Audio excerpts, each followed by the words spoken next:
같이 기도하겠습니다. 기도하겠습니다. 전지전능하신 하나님 아버지, 벌써 2017년도 올 한 해의 마지막 달을 저희들이 보내고 있습니다. 올 한 해도 시작부터 지금 이 시간까지 저희들을 건강한 모습으로 인도하심에 감사를 드립니다. 이제 며칠 남지 않은 올 한 해도 주님의 은혜와 보살핌 속에서 새로운 소망의 새해를 준비하게 저희들을 인도하여 주시옵소서. 새로운 계획과 미처 이루지 못한 희망을 저희들이 알차게 구분하여서 올 한 해를 잘 마무리하고 주님의 자녀로서 온전히 주님과 함께하는 삶을 살기를 저희들이 원합니다. 주님, 이 시간 저희들은 참으로 부족함을 고백합니다. 저희들은 부족하고 연약하여서 때로는 주님께 드리는 기도가 이기적이고 배려보다는 저희들만을 위한 기도를 할 때도 많음을 또한 고백합니다. 저희들을 힘들게 하는 사람들을 미워하고 또한 저희들을 알아주지 않는 사람을 멸시하거나 세상 일에 얽매여서 저희들의 뜻과 다르다고 그들을 위한 기도를 저희들이 게으르게 하지 않았나 이 시간 살펴봅니다. 그럼에도 저희의 삶이 날마다 나아지고 주님의 은혜로 축복받기를 원하며 저희들에게 허락되신 저희들의 삶을 최선을 다해서 살아갈 수 있도록 저희들을 인도하여 주시길 간절히 원합니다. 이 시간 이 나라, 이 민족을 불쌍히 여겨주시고 갈수록 극하게 대립하고 있는 북한과의 적대적인 관계와 긴장 관계가 하나님의 섭리 가운데서 회복되는 놀라운 역사가 이루어지게 하시옵소서. 남한 또한 북한뿐만 아니라 미국, 중국, 러시아, 이 북한의 핵과 관계된 그 주변의 강대국들의 지도자들이 그들만의 이익만을 추구함보다는 상생과 평화의 방향으로 지혜를 모을 수 있도록 그들을 인도하여 주시옵소서. 그렇게 할 수 있는 분은 오직 하나님 아버지밖에 없음을 저희는 누구보다 잘 알고 있사옵나이다. 사랑의 주님, 저희가 정신적, 육체적으로 땀 흘린 노력으로 소득을 얻게 하시고 그것으로 귀하게 쓰기를 원하며 언제나 주님의 영광 속에서 교만하지도 않고 어리석지도 않으며 어떠한 난간에도 지혜를 가지고 그것이 이 땅에서 삶의 결실을 맺기를 간절히 소원합니다. 오늘 이 예배를 준비하시고 우리 성도 한 사람 한 사람의 가정과 학업과 일터를 위해서 늘 기도하시는 목사님과 부목사님, 전도사님들과 또한 그 가족들을 축복하시고 목사님의 복된 기도가 땅에 떨어지지 않게 하여 주시옵소서. 저희 신실한 성도와 함께하는 이 예배가 어둠을 밝히고 주님의 나라와 의를 구하는 성령 충만한 예배가 되기를 간절히 원하옵나이다. 주님께서 우리의 목자 되심을 감사드리며 저희들이 드리는 이 예배를 통하여 모든 영광을 받아주시옵소서. 우리 주 예수 그리스도의 이름으로 기도드렸사옵나이다. 아멘.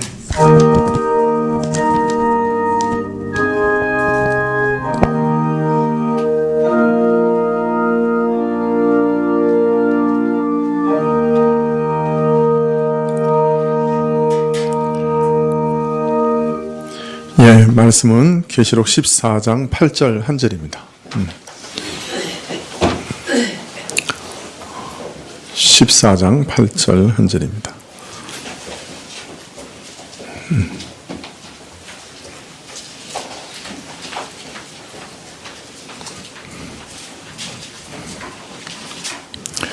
예, 함께 봉독하실까요? 계시록 14장 8절.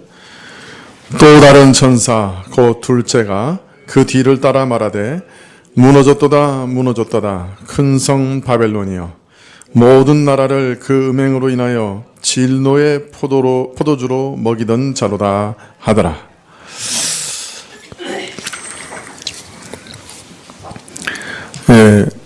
우리는 지금 첫째, 둘째, 셋째 천사로 말해지고 있는 세 천사를 통해 계시된 내용을 살펴보고 있습니다. 근데 첫째 천사라고 하지 않고 또 다른 천사라고 얘기하고 또 다른 천사 둘째, 또 다른 천사 셋째 이렇게 얘기하고 있는데요. 또 다른이라는 말 속에는 일곱 나팔을 분 천사와 어떤 관계를 암시하는 내용이 거기 포함되어 있습니다.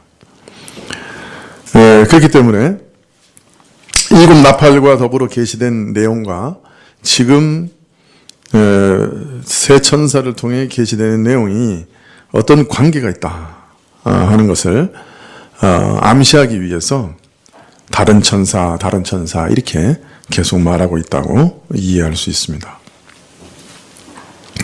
세 천사가 전한 계시의 내용은 첫째, 둘째, 셋째 세 천사가 전한 계시의 내용은 크게 보면 일곱째 나팔의 계시에 속해 있는 것입니다. 그러나 또 그것과도 구별되는 것이기 때문에 이 일을 계시할 천사를 가르쳐서 다른 천사라고 말하는 것이죠. 즉 앞서 일곱째 나팔을 분 천사와 깊은 관계가 있지만 그렇지만 또 다른 메시지를 전한 천사라. 자, 그렇기 때문에 일곱째 나팔을 전한 천사와 관계에서 살펴보면 세 천사의 계시는 세상 나라가 어린 양의 나라가 되는 일과 깊은 관계가 있다. 하나님과 그리스도의 나라가 되는 일과 깊은 관계가 있다 하는 것을 먼저 이해할 수가 있습니다. 더하여 이 세 천사는 문맥을 따라 보면 바로 앞에 14만 4천의 성도들이 어린 양과 함께 시온에 서신 일과도 깊은 관계가 있다 하는 것을 알 수 있죠. 14장에서 요한은 먼저 용과 두 짐승이 그 포악한 통치로 이 땅을 유린하는 동안에도 시온산에 어린 양의 통치는 굳게 서 있다.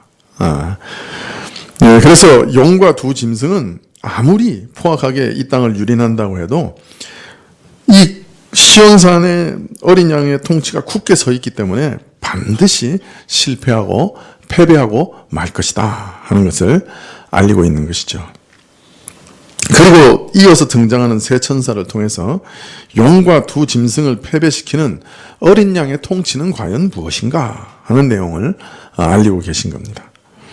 그래서 11장과 14장의 내용을 합치면 세 천사는 용과 두 짐승을 철저히 실패하게 하고 세상 나라가 그리스도의 나라가 되게 하는 어린 양의 통치는 무엇인가 하는 것을 알려주고 계신 것이죠. 그래서 세상 나라와 그리스도의 나라가 되는 과정에서 어린 양께서 통치하셔서 두 짐승과 용을 패배시키실 건데 그 통치의 내용이 도대체 무엇이냐 하는 것을 이 세 천사를 통해서 계시하고 계시는 것입니다. 자, 그러면 첫째 천사가 알려준 어린 양의 통치는 무엇이냐? 첫째가 보이신 이상은 땅에 거하는 자들 곧 여러 나라와 족속과 방언과 그 백성들에게 전할 영원한 복음을 가지고 천사가 공중을 나는 모습을 보여주고 있습니다. 즉 세상 나라가 주의 나라가 되고 용과 두 짐승을 철저하게 실패케 하는 어린 양의 통치가 바로 이것이다. 즉 땅끝까지 복음을 전파하는 그것이다. 그래서 땅끝까지 복음을 전파해서 세상 나라가 주의 나라가 되게 할 것이다 라고 하는 것을 알리고 계십니다. 그런데 첫째 천사가 선포한 영원한 복음은 심판을 그 안에 포함하고 있는 것이었어요. 첫째 천사가 큰 소리로 선포한 심판은 독생자의 이름을 믿지 아니함으로 벌써 심판을 받은 것이라고 한 그런 소극적인 의미의 심판, 복음이 전파됨으로 택자와 불신자들이 갈라지는 나누어지는 그런 심판뿐만 아니라 창조주 하나님께서 모든 피조물들의 책임을 물으시는 마지막 심판도 포함하는 포괄적인 선언이었죠. 여기서 세 천사의 계시가 일곱째 천사의 계시와 구별되는 점, 진전된 점이 분명하게 드러납니다. 그건 바로 심판이라는 것이죠. 어린 양이 용과 두 짐승을 이기시고 저들을 처절하게 실패하게 하실 것인데, 세상 나라와 그리스도의 나라가 되게 하실 것인데, 그것은 심판으로 말미암아 이루어지게 될 것이다 하는 것을 알려주고 있습니다. 오늘 여기서 두 번째 천사가 나오는데요. 14장 8절에 또 다른 천사 곧 둘째가 그 뒤를 따라 말하되 무너졌도다 큰 성 바벨론이여 모든 나라를 그 음행으로 인하여 진노의 포도주로 먹이던 자로다. 둘째 천사가 바로 앞에 천사 바로 뒤를 따라 말했다라고 강조하고 있습니다. 그것은 뭘 의미하는 걸까요? 첫째 천사가 선포한 다음에 바로 두 번째 천사가 뒤를 이어서 선포했다, 이렇게 강조하고 있는데, 그러면 이것은 뭘 의미하는 걸까요?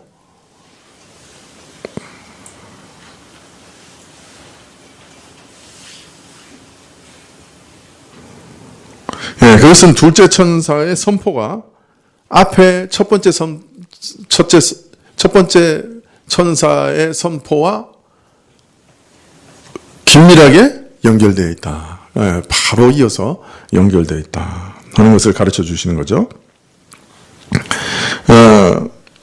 그래서 둘째 천사의 선포가 바로 앞에서 하나님의 심판이 이르렀다고 외친 첫째 천사의 선포와 연결되어 있고, 그 심판의 일면을 보이시는 것이다 하는 것을 암시하고 있습니다. 조금 전에도 복음 전파가 심판을 내포하고 있다고 말씀드렸는데요. 복음을 배척하는, 하나님의 은혜를 배척하는 자는 이미 심판을 받았다 하는 의미에서 심판이 내포되어 있습니다. 그런데 복음 전파는 오늘 말씀을 보니 또 다른 의미의 심판을 포함하고 있어요. 그것이 무엇이냐? 모든 사람으로 하여금 음행하게 하여 하나님의 진노의 잔을 마시게 하는 그런 세력을 복음 전파가 멸한다 하는 것을 암시하고 있습니다. 그래서 첫째 천사는 복음 전파로 인해 세상 나라가 하나님의 나라가 될 것을 알리시고, 그 복음 전파 안에 복음을 받는 자와 받지 않는 자를 나누는 심판이 있음을 알리십니다. 그런데 둘째 천사는 그 복음 전파로 인해 복음을 회방하고 복음을 어둡게 하고 유혹하여 하나님으로부터 떠나게 하는 세력도 심판을 받을 것을 말씀하고 계시는 것이죠. 어떤 방식으로? 복음을 전파하는 방식으로 그 자들도 그 세력도 무너뜨릴 것이다.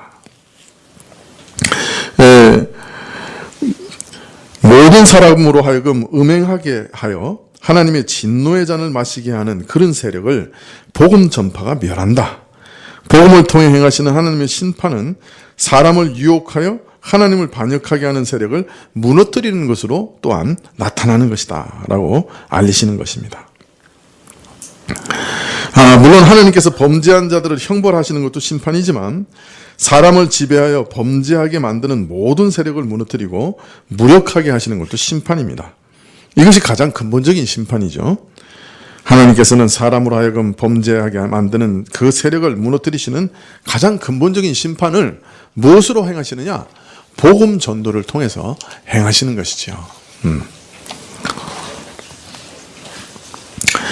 복음 전도는 사람들을 어둡게 하는 모든 악의 세력을 축출하고 사람들 안에 죄를 멸하고 어두움을 밝게 합니다.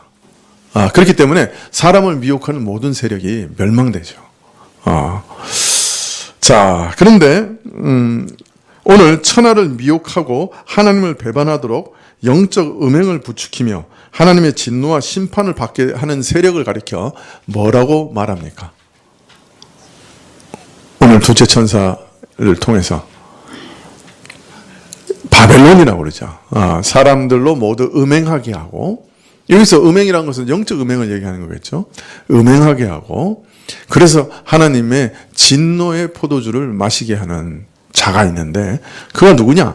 바벨론이다, 이렇게 얘기합니다. 여러분, 이 큰 성 바벨론이라고 그랬는데, 이 큰 성 바벨론이 언제부터 성경에 나와요? 예? 언제부터 나와요?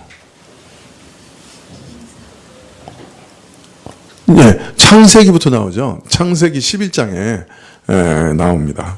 그러니까 이 바벨론이라고 하는 건 엄청 오래된 거예요. 그죠? 아주 오래된 거예요. 창세기 11장에 보면 노아 홍수 후에 인류가 시날 땅에 거대한 도성을 건설합니다. 이전에도 말씀드렸, 그 창세기 할 때 말씀드렸지만 바벨탑 사건이라고 자꾸 그러니까 우리는 탑만 생각하는데 그건 큰 성을 만든 거예요. 그죠? 성과 대를 만들었어요. 그래서 하나의 도성을 건설하고자 한 거죠. 바벨론이라는 말은 사실 여기서 출발합니다. 시날 땅 넓은 평지에서 거대한 도시를 건설하고자 했습니다. 홍수 이후에 살아남은 모든 인류가 그들이 가진 모든 힘과 재주와 능력을 다 동원해서 강력하고 거대한 도성을 건설하고 심지어 그 도성의 꼭대기가 하늘에 닿게 하고자 하였습니다.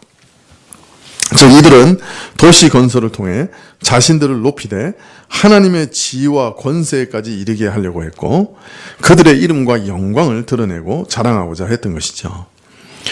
즉 스스로 자신의 힘과 능력으로 하나님의 자리에 오르고자 했고 스스로의 능력과 힘으로 하나님이 필요 없는, 하나님 없어도 존재할 수 있는 그런 도성을 만들려고 했던 거죠.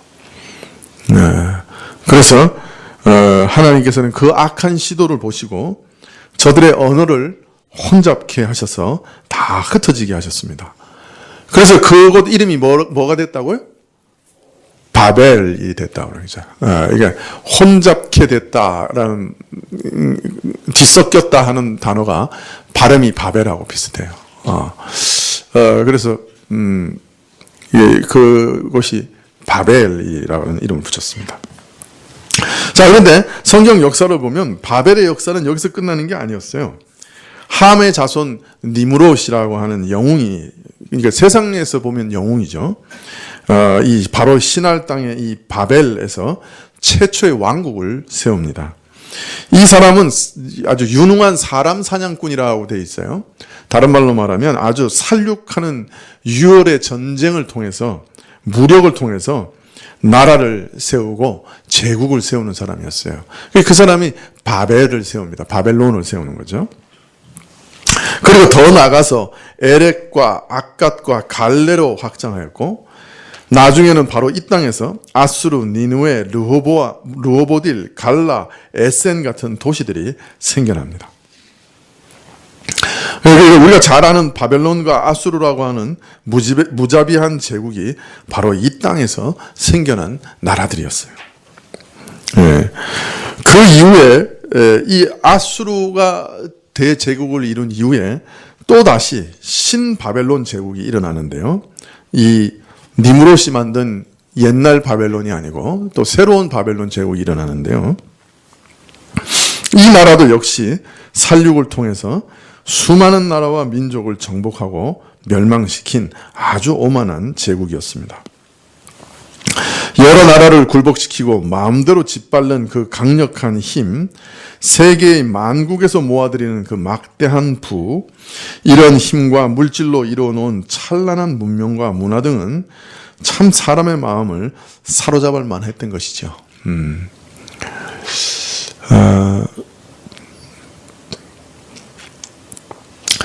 이후에도 이 지역에 보면 많은 제국이 일어났는데요.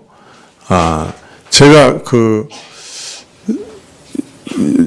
이전에 몇 년 전에 이제 안식년 보내주셔서 한 4주인가 5주 좀 쉰 적이 있었죠. 그때 이제 터키하고 이스라엘을 갔었는데 터키에 그 궁전에 들어가니까요.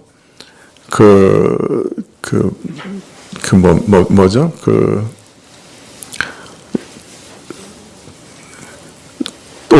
오스만 제국 당시에 그 궁전에 의자, 뭐 이런 것, 그리고 각 지역에서 조공으로 바친 물건들, 이런 걸 이렇게 그냥 전시해 놨어요. 그러니까 박물관에 못 들어갔고 궁전만 봤는데, 궁전에 전시를 해놨는데, 와, 정말, 하여튼 거기 있는 것만 팔아도, 터키가 2년간 먹고 산대요. 아무 일 안 해도 2년간 먹고 살 수 있다. 근데 진주, 이만한 진주 같은 거 요새 한 알에 얼마예요? 어마어마하죠.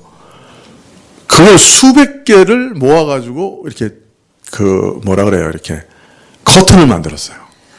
이런 진주로 수백 개를 연결해가지고 쫙 커튼을 만들었어요. 네.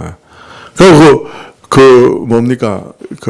루비, 뭐 에메랄드 이런 거 가지고 그냥 의자에 이렇게 다 박아놨는데, 와, 정말 보석을 그렇게 많이 본 적이 없어요. 거기다가 뭐 이란에서 보냈다고 하는 칼은 조그만 칼인데 그 가운데 이따만한 보석이 막 박혀 있고요. 막. 그래서 얼마나 부귀 영화를 누렸는지 모르겠어요. 근데 그 중에 앞거는 거짓말하지 않고 딱 계란만한 다이아몬드예요. 그게 2개가 있었는데, 하나는 이상하게 빛이 별로 안 하는데, 하나는 빛이 탁 비치니까요, 온 방이 환한 거예요. 그냥 깎아놓은 것에 빛이 반사돼서 그냥.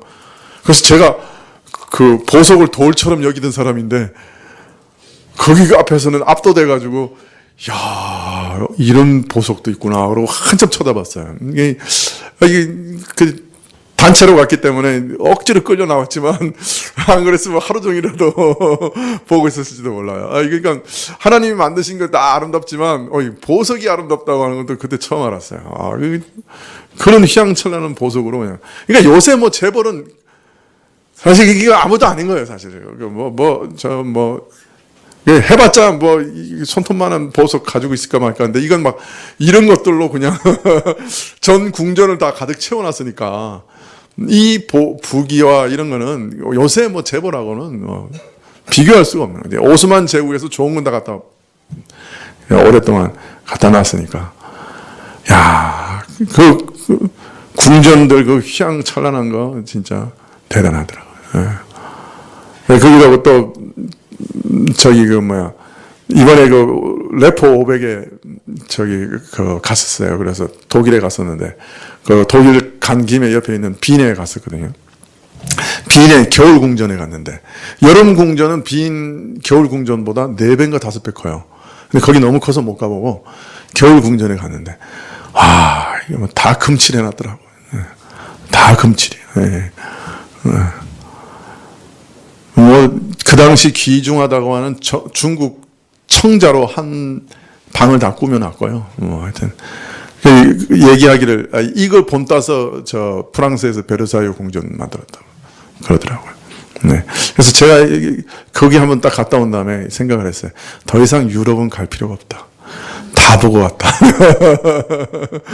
원형을 봤으니까, 그걸 다 했으니까요.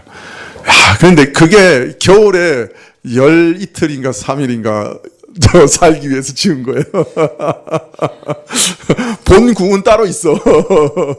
여름 궁전, 겨울 궁전, 그리고 본래 궁전 뭐 따로 있어. 본래 궁전은 너무너무 커서 뭐 볼 수가 없어요. 그 겨울 궁전도 우리가 뭐 3시간인가 4시간 봤는데, 거기 4분의 1인가 뭐 5분의 1을 본 거예요. 근데 5분의 1을 봤는데 그냥 그렇게 어마어마한 거더라고요. 그래서 뭐 그 부귀 영화라고 하는 건 이름 말할 수가 없어요. 네. 진짜 이렇게 눈이 이렇게 휘둥그레질 만한 그런. 하여튼 덕분에 아주 좋은 구경을 했었는데, 천국은 얼마나 좋을까요? 그것만 봐도 눈이 휘둥그레지는데. 근데 하여튼 사람이 이제 그런 걸 보면 어떤 느낌이 들겠어요? 일단은 참 이거 대단하구나. 그런 생각이 들겠죠. 그 다음에 내가 참 이런 막대한 능력, 권력, 군사력, 문화, 부를 가진 이 나라에 속하면 참 좋겠다. 그런 생각 들겠죠. 네. 그 다음에 어떤 생각이 들겠어요? 내가 이 제국을 의지하면 내 삶이 안전하겠구나. 그런 생각을 하겠지요. 네. 그 팍스 로마나라고 하는 게 그거잖아요. 로마의 강력한 군사력, 그러나 그보다 더한 문화 정복력. 거기서 다 굴복한 거 아니에요, 사람들이. 네. 로마는 아주 특이한 나라였는데 제국 자체 내에서는 군대가 별로 없었어요. 거의 그 뭐 경찰 약간 몇 명 있는 정도였어요. 우리나라로 말하면. 제국의 군대는 전부 국경지대에 있었고요. 제국 내에는 군대라고는 거의 없었어요. 다른 말로 말하면 그 문화와 그 제도로 통치를 한 나라였어요.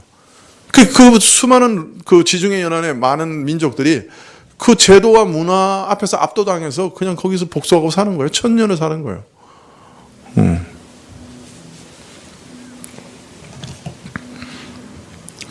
자, 그런데 사실 바벨론 제국은 눈으로 보이는데 하나님은 눈으로 보이질 않아요. 바벨론 제국은 눈에 보이는 생생한 권력이에요. 살아있는 권력처럼 보이는 거예요. 현실적인 절대적인 권력이에요. 그래서 문제는 이 바벨론이 하나님을 대신할 수 있겠구나 라고 하는 기대를 주는 거예요. 여러분, 우리가 왜 대통령 선거에 그렇게 목을 매요? 네?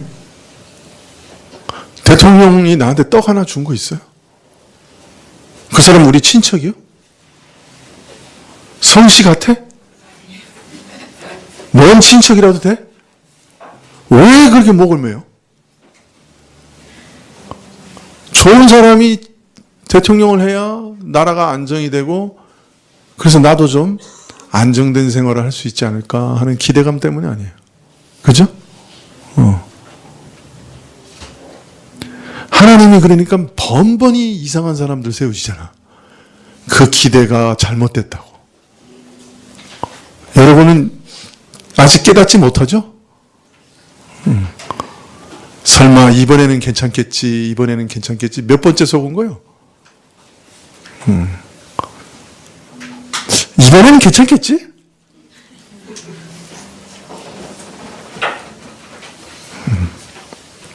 기대는 해봅니다만은. 그러나 여러분, 사람의 능력은 항상 한계 있어요. 한계져 있어요. 그런데 더 무서운 거는 우리가 그것을 신처럼 하나님처럼 의지한다는 데 있어요. 바벨론 제국이 바로 그런 제국이었어요. 너무나 강력하고 너무나 휘황찬란하고 너무나 문화가 발달했고 인류가 지금까지 보지 못했던 놀라운 영광을 가지고 있었어요. 사람들은 기대했어요. 이 제국 안에 있으면 참 좋겠구나. 이 생생하게 살아있는 절대 권력을 내가 섬기면 참 안정되겠구나. 먹고 살 수 있겠구나. 바벨론 제국은 하나님을 대신하는 무엇이었어요? 그 제국의 권세와 힘은 얼른 보기에는 눈으로 보이는 대로 생각한다면 인간이 현실적으로 바라고 기대할 수 있는 최고 최상의 권세요, 최고 최상의 문화였어요. 그래서 실질적으로 하나님을 대신할 수 있는 그런 것이다 라고 생각했던 거예요. 이런 면에서 사람을 가장 강력하게 유혹했던 존재, 그가 바벨론이에요.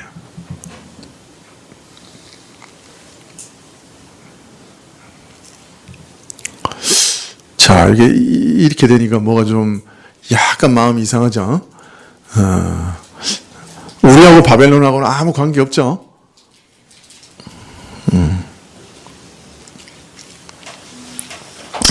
자, 이사야서에서는 바벨론 스스로도 사실은 자신의 지위를 하나님의 지위에까지 높이려 했다고 고발하고 있습니다.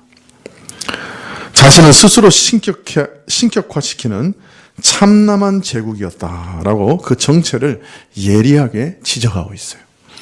이사야서 14장 12절을 한번 보시겠습니까?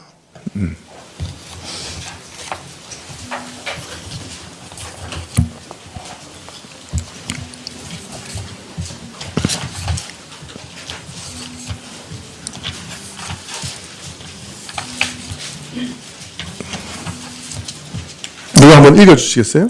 14장 12절부터 15절까지. 큰 소리로 한번 읽어주십시오. 14장 12절부터 15절. 네.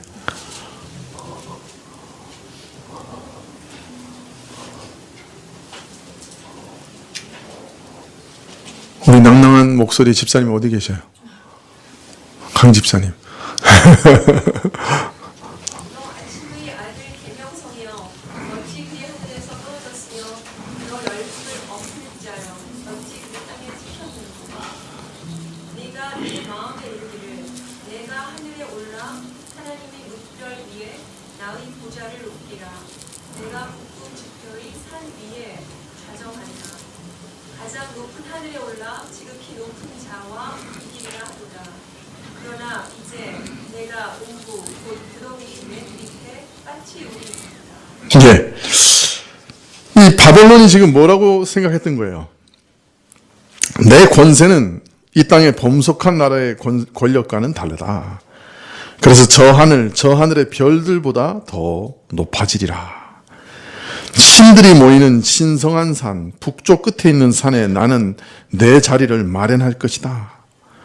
그 신들 중에 하나로 자리 잡을 것이다. 말하자면 바벨론은 자신의 권력을 신격화했습니다. 바벨론은 노골적으로 이런 뜻을 드러내 말하기를 내가 높은 구름 위에 올라가 지극히 높은 자, 곧 하나님과 같아지리라고 말합니다. 자신을 하나님과 동등된 지위에 놓는 자신의 권세를 신격화하는 노골적인 표현이죠.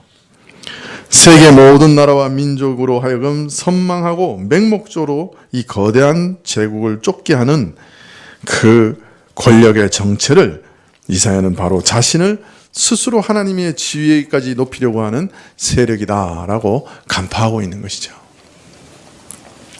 바벨론의 강력한 권세와 힘과 거대한 영토와 찬란한 문화는 세계 모든 민족의 흠모와 선망의 대상이 되었고 사람들로 하여금 이런 강력한 권력이야말로 인류를 모든 불행에서 해방시켜 줄 것이라는 환상을 심어 주었습니다. 그래서 하나님을 대신하는 우상이 되었던 것이에요. 물론 이 바벨론도 하나님의 심판으로 멸망하였습니다마는 그러나 이후 역사 가운데서 바벨론은 스스로 하나님의 지위까지 높이려는 세력을 대표하는 존재가 되었으며 자신의 권력을 절대화하여 우상으로 섬기게 하는 악의 세력의 상징이 되었습니다. 자, 이런 내용을 얼른 들으면 얼른 생각 드는 것이 설마 그럴 수 있겠는가? 사람들이 그런 생각을 할까? 좀 의아스럽게 여기실지도 몰라요. 그러나 여러분 한번 조금만 살펴보십시다. 사실이 그렇다는 것을 확인하기 어렵지 않을 거예요. 여러분, 저희 어릴 때 우리 대한민국의 모토가 뭐였죠? 네? 잘 살아보자, 그죠? 잘 살아보아서 어디까지 잘 살아보세요였어요. 기억 안 나세요? 네? 선진국이 되자 그거였어요. 그러니까 우리 목표가 미국, 영국, 프랑스, 중국, 러시아 이 나라였어요. 그래서 우리가 선진국이 되자. 부국 강병해서 선진국 되고 강대한 나라가 되자. 그래서 교과서에서도 제일 멋있게 나오는 데가 어디냐면 고구려, 강개토왕, 장수왕, 그 다음에 통일한 신라의 김유신, 김춘추, 그런 사람들 많이 나왔어요. 기억나세요? 엄청 많이 나왔어요. 배우는데. 세대차가 나는 겁니까?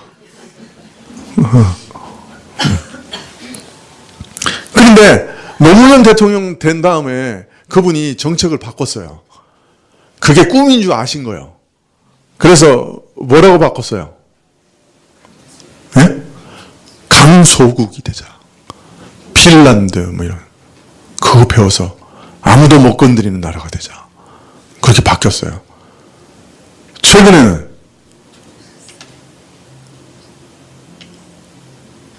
이 나라의 운명이라도 우리가 차지하자. 그렇게 됐어요. 근데 그것도 힘들 것 같아요. 지금 봐서는. 주제 파악의 길이었는지 모르지만 문제는 세상에 어느 나라든 그런 이상 품지 않는 나라가 없죠. 있어요, 없어요? 저 아프리카의 나라도 아프리카에서 최고의 나라가 되자 그런다고. 어느 나라든 어느 나라 위정자든 그거 모토로 안 내놓은 위정자가 어디 있어요? 지금 김정은이 모토로 내놓는 게 뭐예요? 네 글자. 강성대국 아니에요. 강성대국. 시진핑은 네? 무슨 굴기인데? 이제 큰일 났네요. 예? 무슨 굴기? 대국 굴기에? 예. 그러니까 그동안 움츠려져 있던 거 일어나자는 거 아니에요. 대국으로. 그래서 몇 년 전에 전 세계에서 제국을 잃었던 나라 10개를 뽑아가지고 다큐멘터리를 만들었어요. 중국이. 우리도 이제 그렇게 되자.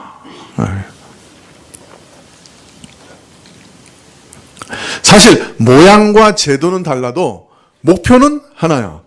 뭐요? 강성대국이야.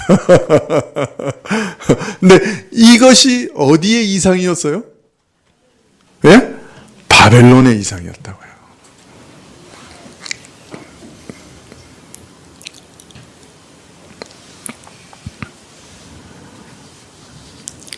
이런 제국이라는 우상을 쫓지 않는 나라가 없어요. 나라마다 자기 나라와 민족이 세계 최강의 힘을 가지고 가능하면 여러 민족을 세계를 거느리고 지배하고 열국의 부를 독점하고 찬란한 문화를 꽃피우겠다는 야망을 현실적인 국가 이상으로 택하지 않는 나라가 없어요. 여러분, 히틀러는 왜 그렇게 온 땅을 정복하려고 그랬어요? 게르만 민족이 제일 영광을 받고 가장 부하게 되고 가장 좋은 땅을 차지하고 가장 최고의 문화를 만들자고 했던 거 아니에요. 2차 세계대전 하면서 베를린을 세계 최고의 도시로 만들겠다고 어마어마한 프로젝트를 만든 게 히틀러였어요.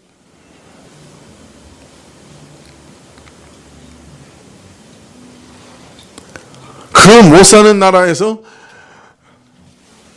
수십 층의 아파트를 짓고 능라도에 어린이 놀이시설을 만들고 스키장을 왜 만들어요? 문화에 있어서도 강성대국 되겠다는 거예요. 그런 걸 보면 김정은이도 이성적인 것 같아. 누구나 가는 그 지도자의 길을 가는 거예요.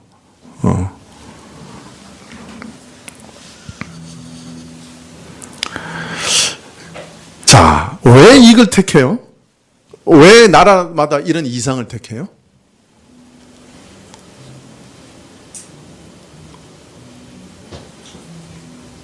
우리가 지도자를 뽑을 때 어떤 지도자를 뽑아요?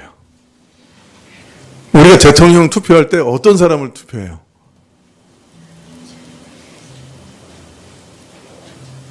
왜 이명박 대통령을 찍었어요? 네? 네? 잘 살려고. 제가 그때 조심하라 그랬잖아요. 잘 살려고 찍는 거고.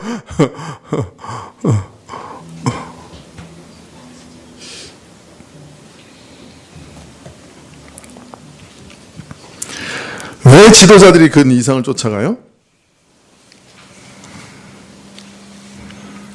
사람들이 그런 지도자를 원하기 때문에 그래요.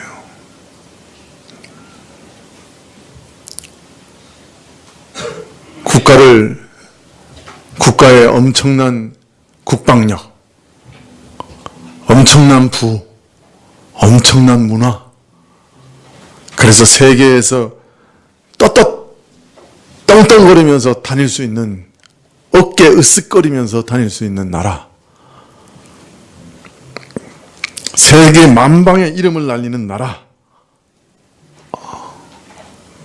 그래서 러시아가 안 되니까 선수들한테 약물 먹여가지고 올림픽에 금메달 하나라도 더 달라고. 그게 무슨 상관이요?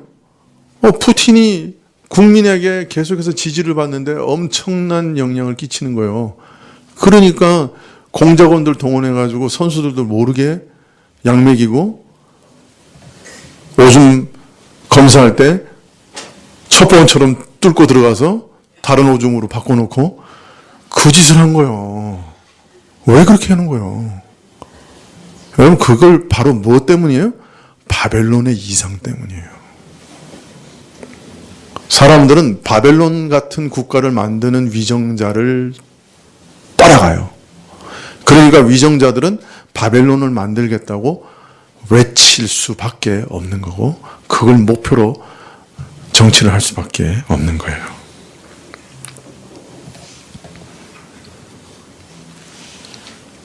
많은 나라를 거느리고 내 영향력 아래 두고 지배 아래 두고 세계의 모든 부를 다 긁어모으고 찬란한 문화를 창달하는 그것이 지도자의 최고 덕목이라고 사람들이 생각하는 거예요. 그런 지도를 바라지 않는 나라와 국민이 없어요. 이런 모습, 이런 국가의 이상을 삼지 않는 나라가 어디 있어요? 미국은 그래도 그동안에 원조와 친밀함과 민주주의라는 제도와 문화로 다가와서 다른 나라를 벗겨먹더니 요새는 노골적으로 총 들고 협박해서 벗겨먹어요. 급박해진 거예요. 점잖을 여가가 없는 거예요. 트럼프는 그래서 등장한 겁니다. 국민이 원해서 등장한 거예요. 그동안 점잖게 세계를 지배하고 벗겨먹었는데 그거 가지고는 이제 못 산다는 얘기예요. 그래서 총칼이라도 갖다 놓고 협박해서라도 벗겨먹겠다는 거예요. 미국이 지나가면 괜찮을 거라고요? 미국 많이 욕하는데요. 미국 다음에 중국이 등장하면 쟤네들은 제가 보기에는 미국보다 한 10배는 더 할 거예요. 쟤네들은 예의가 없거든요. 미국은 최소한 체면이 있어요. 체면. 체면을 차리려고 그래요. 근데 저 옆에 있는 나라는 체면이 없는 나라예요. 예로부터. 뭘 기대합니까?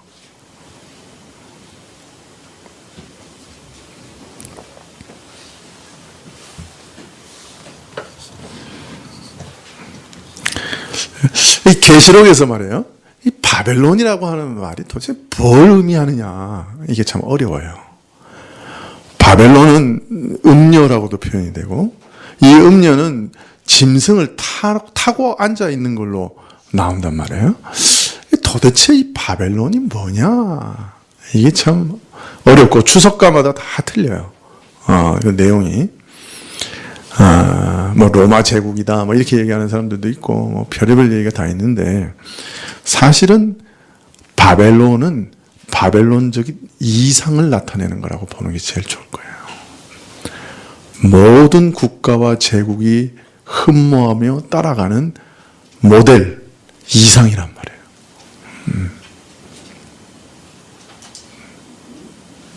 우리는요, 바벨론적인 이상 안에서 교육을 받았고요. 초등학교 때부터요. 지금도 그것을 추구하는 모든 사회 시스템 속에서 살아가요. 그렇기 때문에 사실은 우리가 한국에 살아가지만 바벨론에 살아가는 것과 똑같아요.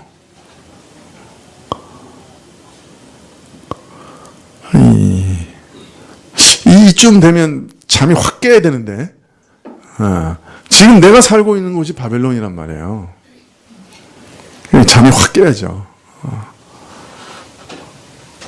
이 바벨론은 아주 먼 그 계시록에 있는 나와 아무 상관없는 그런 제국으로 생각하셨는지 모르겠는데, 바벨론의 성격을 추구해보고 따라가보고 추적해보니까 내가 살고 있는 이 나라도 바벨론이네.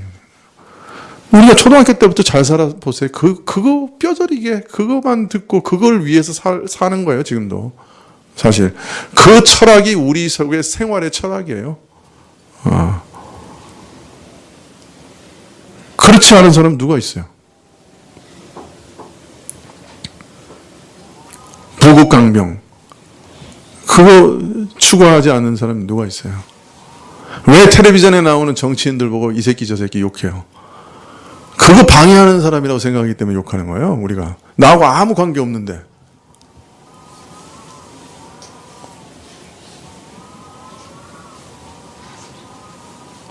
어때요? 제 말이 틀려요? 맞아요? 네? 맞아요? 네. 그럼 우리가 사는 데가 바벨론이죠.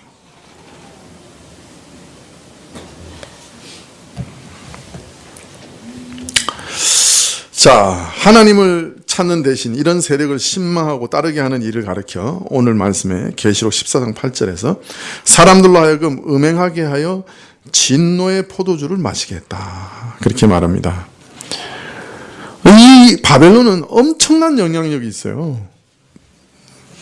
이것은 비단 정치 권력에만 있는 게 아니에요. 학문이나 종교까지 다 이런 야망과 이상을 품어요. 사실 자기를 모든 권세 위에 최고의 권세로 높이려고 하는 성향은 모든 세속 권력과 권세의 특징이에요.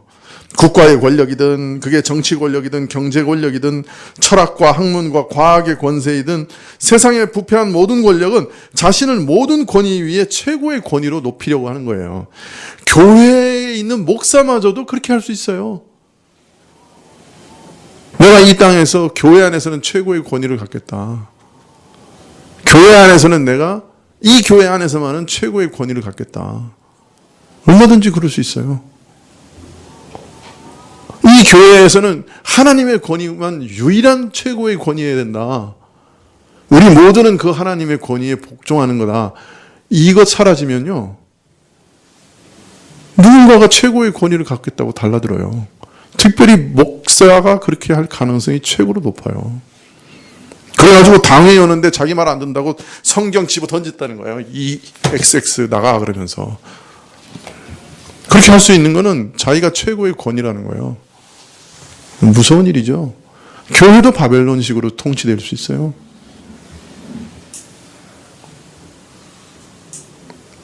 그런 목사를요, 성도님들이 뭐라 하냐면, 와, 우리 목사님 카리스마 있어서 멋있어. 멋있어. 저분 따라가면 뭐가 될 거야. 그게 막 2만 명, 3만 명씩 모이는 거예요.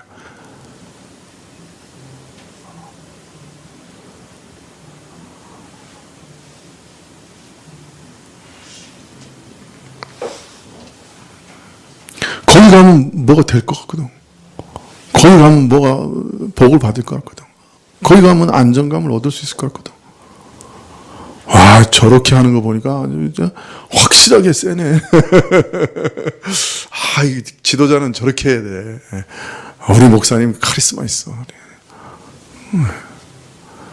우리 교회 목사는 카리스마에 키역자도 없어가지고.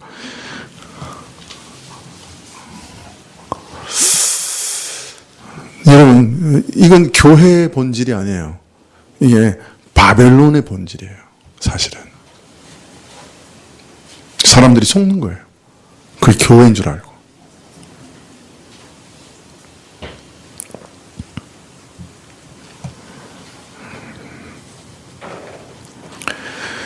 계시록 17장에서는 이 바벨론을 큰 음녀라고 표현합니다. 음녀라고 표현하는 이유는 인생이 마땅히 섬길 하나님을 섬기지 않게 하고 우상 숭배하게 한다는 얘기죠. 누구를 섬기게 하는 거예요? 바벨론을 섬기게 하는 거예요. 이런 사람들은 하나님의 진노의 포도주를 마시게 하신다. 그렇게 말씀합니다. 세상은 하나님을 대적하면서 뭔가 잘 될 것 같아요. 그러나 이 불신세계는 결국 진노와 멸망만이 운명이에요. 처음에 창세기 11장에 바벨론이 무너질 때부터 이 인간이 건설하는 인간을 위하는 나라는 이렇게 영원히 멸망할 거라고 본보기로 딱 보여주신 거예요. 바벨론의 운명은 11장에서 이미 딱 선포되어 있어요. 창세기 11장에. 오늘 계시록 14장 8절에 다시 확인하고 계세요.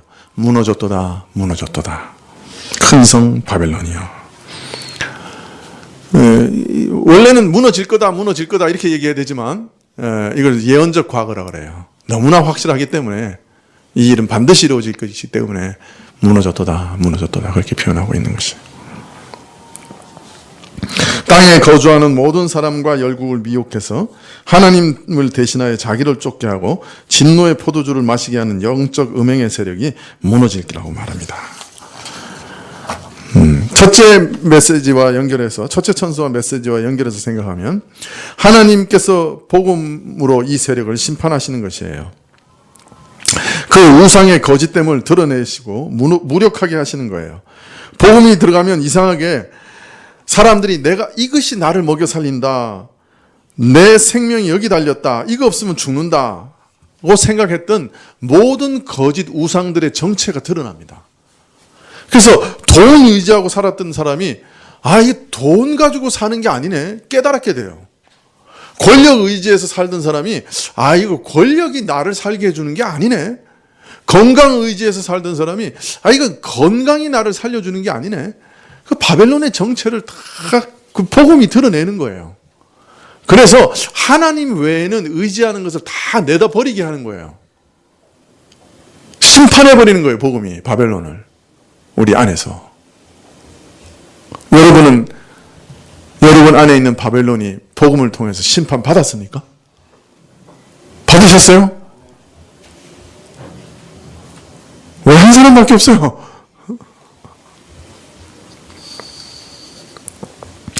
사실 내가 우상으로 뭘 섬기고 있나 알아보려면 어렵지 않습니다.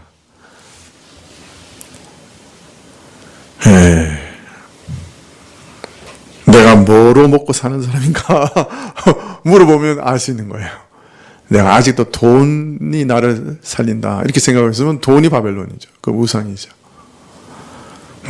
내 재주가 나를 먹여 살린다 생각하면 그 재주가 바벨론 우상이고, 내 권력이, 내 능력이 이렇게 생각하면 그 사람은 아직 바벨론 포로로 잡혀있는 사람입니다.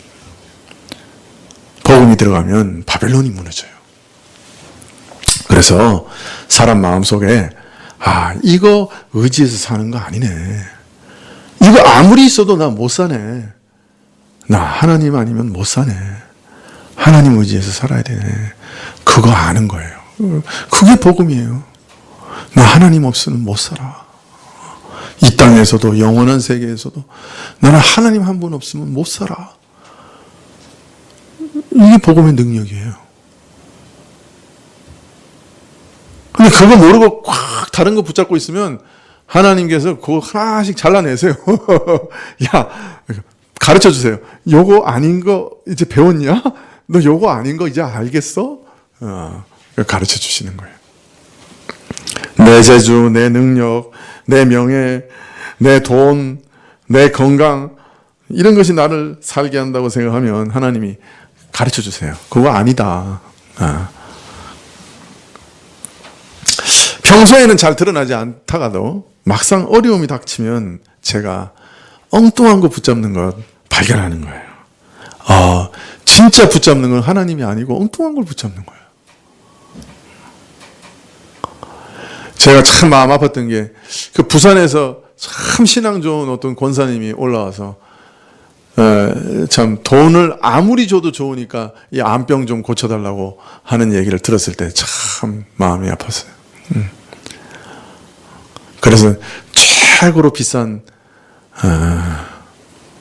뭐라 그러죠? 저희 그 호스피스를 소개해드렸죠. 엄청 비싼 호스피스를.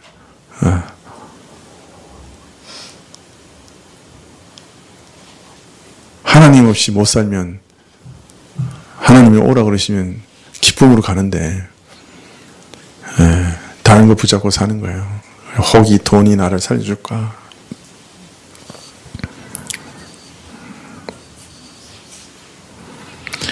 예, 보통 때는 잘 모르죠. 근데 어려움이 닥치면 정체가 드러나는 거예요. 그래서 우리가 평소에 믿음을 잘 가다듬어야 돼요. 말씀 속에서. 나이 들면 정체가 드러나는 거예요. 그래서 잘.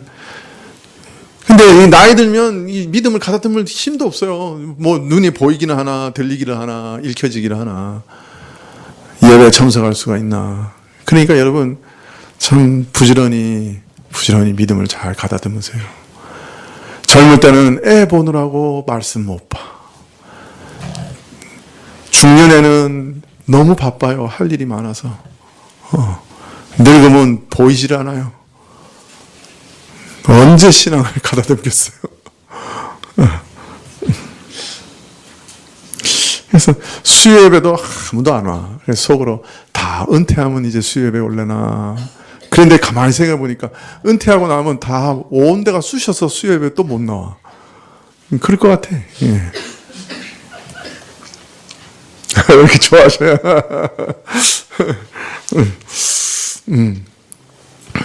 야, 여기 큰 성이라고 얘기해요. 도시라고 하는 것 자체가, 여러분, 최초로 성을 쌓은 사람이 누구예요? 최초로 성경에서 성을 쌓은 사람? 네? 가인이에요, 가인. 가인과 아벨 할 때 가인이 성을 쌓았어요. 성이라고 하는 것은 자기가 자기 스스로의 힘으로 자기를 보호하기 위해서 쌓는 거예요. 더 나아가서 인간의 힘을 한 군데 뭉쳐서 그 이름을 천하에 떨치고자 하는 목적으로 세우는 것이 성이에요. 가인이 목숨의 위협을 느껴 자기 안전을 도모하고자 보호처를 만든 것이 최초의 성과 도시예요. 홍수 바벨에서 인류가 건설하고자 한 성도 같은 목적이었어요. 하나님의 지위까지 올라가 그 이름을 떨치려는 목적이었죠. 여기서 큰 성이라 그래요, 바벨론이. 이런 성격의 성들을 대표하는 상징이다라는 뜻이기도 하고, 또 이러한 이상을 모든 사람들에게 알리는 영향력이 큰 성이라는 뜻이기도 합니다.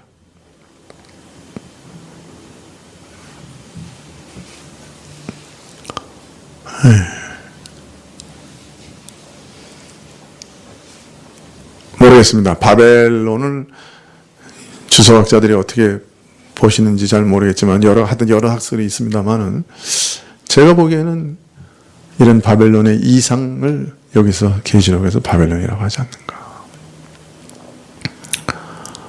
근데 아주 그 영향력이 심대해요. 우리 인간에게 미치는 영향력이 어마어마해요. 사람들은요, 이 제국을 위해서 죽으라 그러면 가서 나가서 죽습니다. 제국의 영광을 위해서는 감히 가져도 되고요.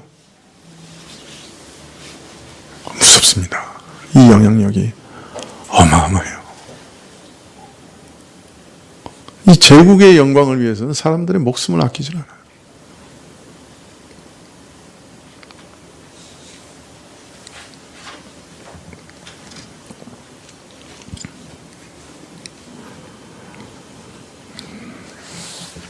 자, 그런데 이 큰 성 바벨론이 무너진다고 말씀하셔요. 어느 날 인간이 이런 목적으로 세웠던 것이 전부가 무너질 거예요.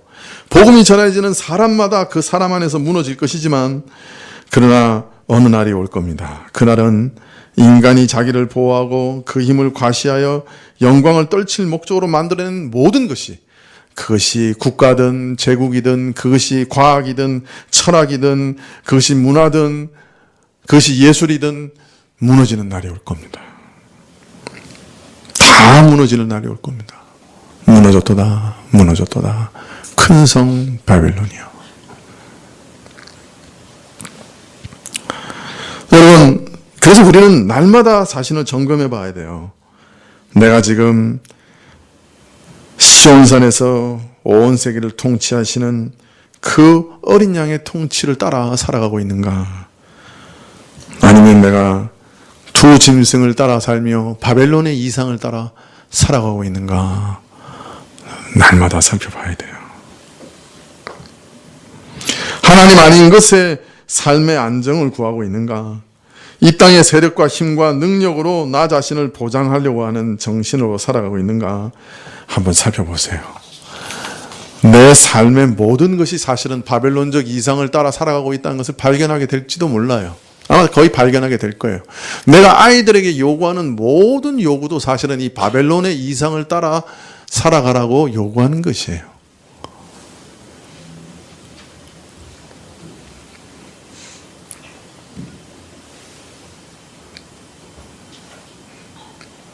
김현일 목사님이 자기 아들을 배관공을 만들겠다고 얘기할 때 사람들이 다 웃었어요.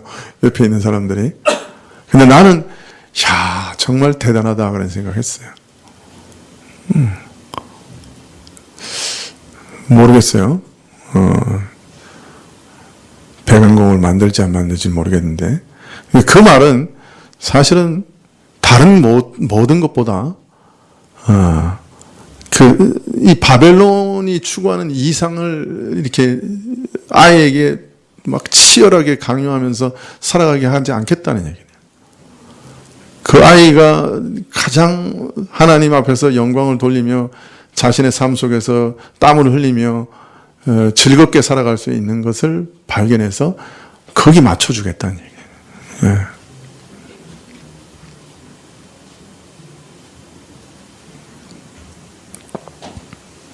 근데 그게 참 쉽지 않아요. 만만치 않아요. 왜냐하면 바벨론의 이상 자체는 우리 인생 자체를 이끌어가는 동력이기 때문에 이거 없이는 살 재미가 없어요, 사실은. 잘 살고 크게 되고 사람들로 추앙을 받고 높이 되고 유명해지고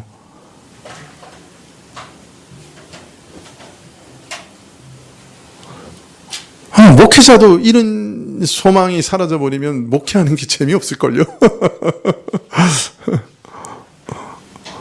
한 사람 한 사람을 생명과 같이 생각하고 자기 생명을 다 들여 섬기고 그래서 한 사람 한 사람 살아나는 것 그거 외에는 다른 목적이 없다. 그게 가능할까요?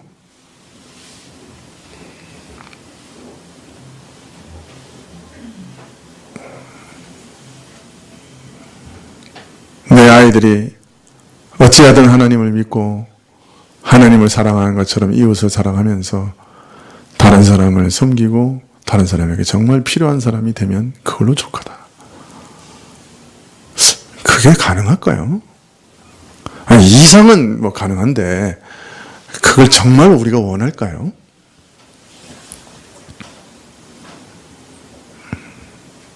이렇게 가르치면 교회가 절대로 부흥 안 해요.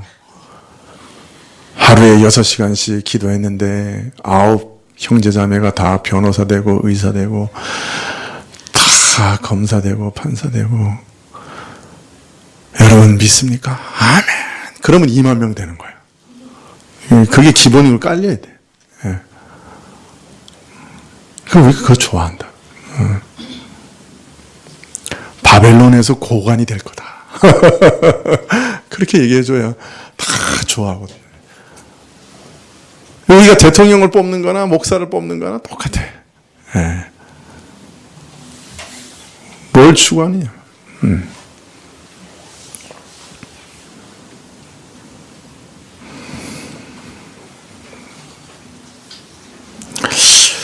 한순간만 정신을 빠뜨리면 우리는 그냥 내려갑니다. 그냥 바벨론으로 그냥 끊임없이 내려갑니다. 하나님을 반역하고 하나님을 거스리는 도도한 흐름이 이 땅의 정치, 문화, 예술, 철학, 종교 거기 가득 있습니다. 한 방향으로 몰아서 갑니다.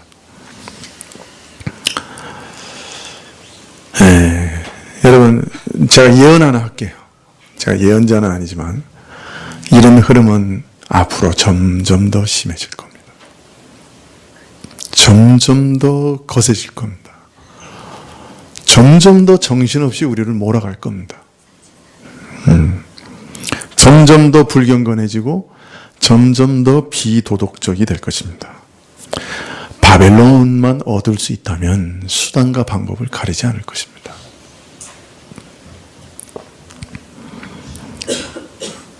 그런데 오늘 여러분 놀라운 말씀이 여기 선포되고 있는 것이에요. 이 바벨론으로 대표되는 세상의 세력이 최후 파멸이 선포되고 있는 것입니다. 무너졌다. 복음이 들어가는 곳마다 이 바벨론의 정신이 무너지지만 어느 때가 이르면 이 바벨론 정신으로 충만한 인본주의 인류 문명 자체가 최후의 종국을 맞이할 것입니다. 평안하다 평안하다 할 그때 갑자기 도성이 함락되는 것처럼 끝날 것입니다. 나중에 이제 계시록에 보면 바벨론이 어떻게 멸망하는가 모습이 나오는데 아주 충격적이에요. 상상도 못하는 방식으로 무너져요. 궁금하신 분은 오늘 가서 찾아보세요. 17장 18장 마지막 18장 마지막에 가서 읽어도 무슨 말인지 모를 거예요. 그러니까 제가 있는 거죠. 궁금하게 하고 18장을 기다리게 한 다음에 강해를 해야지 되는 거죠. 저도 여기서 장사할 줄 안다고요.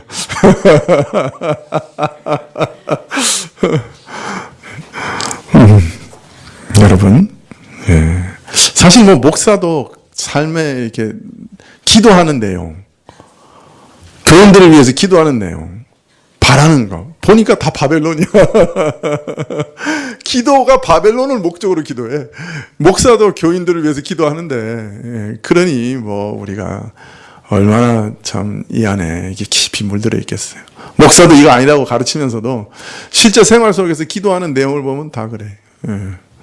이거 잘 되게 해주세요. 저거 잘 되게 해주세요. 뭐 하게 해주세요. 다 뭐 바벨론이죠. 뭐 바벨론에서 성공하게 해달라고 기도하는 거야.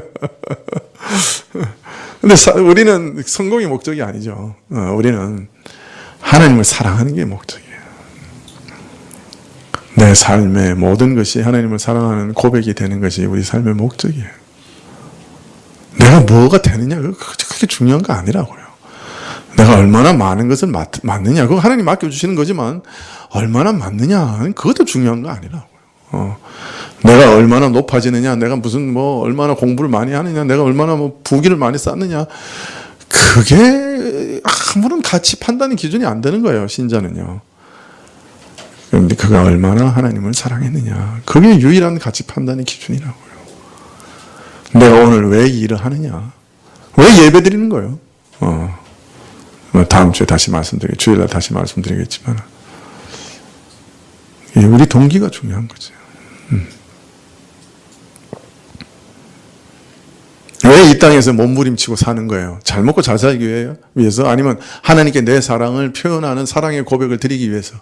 어느 쪽이요? 왜 몸부림처럼 사는 거예요? 치면서 사는 거예요?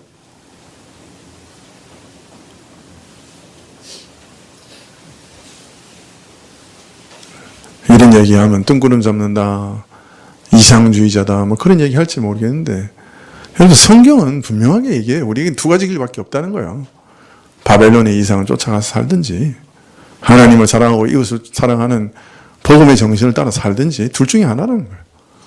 내 삶이 사람을 더 사랑하고 하나님을 사랑하는 것을 고백하는 그 고백의 삶으로 사는 게 목적이든지, 이 땅에서 잘 먹고 잘 살고 잘 되고 높아지고 커지고 거대해지고 그게 목적이든지, 그 둘 중에 하나라는 거예요.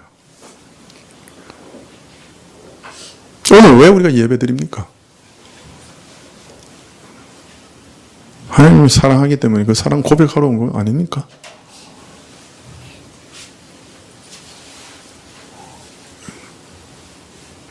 교회에서 왜 이런 일 저런 일 합니까? 내가 권세 잡으려고요? 높아지려고요? 아니잖아요. 그죠? 어찌하든 사랑으로 섬기고 하나님을 사랑하는 것을 그 헌신과 봉사로 고백하기 위해서요. 하나님께 맨날 하나님 사랑합니다, 입으로 고백할 뿐 아니라 내 삶과 내 행위로 고백하기 위해서 사는 거 아니에요. 인생은 두 가지 길밖에 없어요. 바벨론의 이상을 추구하며 살든지, 하나님 나라의 이상을 추구하면서 살든지, 둘밖에 없습니다. 여러분, 창조주 하나님의 영광을 우리 마음에서 빼앗아가려고 하는 바벨론의 미혹과 번쩍거림에 미혹되지 마시기를 바랍니다. 목사도 어떤 때는 사랑의 교회 지나가면서 그 건물 보면 미혹이 됩니다. 평생 저런 건물 하나 짓겠나 이러면서 번쩍거리는 것을 보면서. 그러나 여러분, 미혹되지 맙시다. 무너졌도다 바벨론이요. 이 음성을 늘 기억하면서 나그네 길을 가도록 하십시다. 기도하시겠습니다.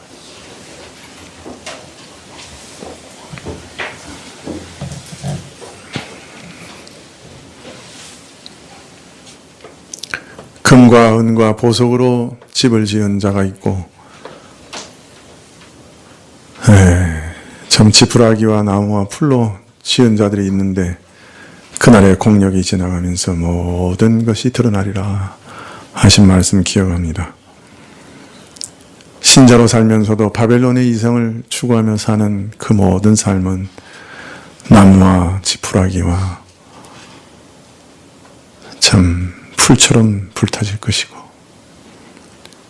무슨 일을 하든지 하나님을 온 마음으로 사랑하는 것을 목표로 삼고 이웃을 내 몸처럼 사랑하는 것을 목표로 삼는 그 모든 삶은 그 일이 아무리 적은 일을 할지라도 금과 은과 보석처럼 영원히 그 가치가 찬연하게 빛날 것입니다. 우리 교우들 마지막에 별처럼 빛나는 자들 다 되게 하옵소서. 다 되게 하옵소서. 예수님의 이름으로 기도합나이다. 아멘.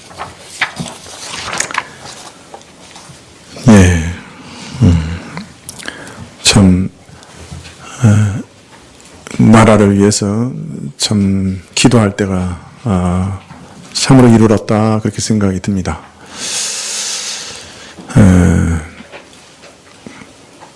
미국 쪽에서는 북한에 대해서 3개월의 시한을 주겠다라고 협박하고 있는 상황이에요.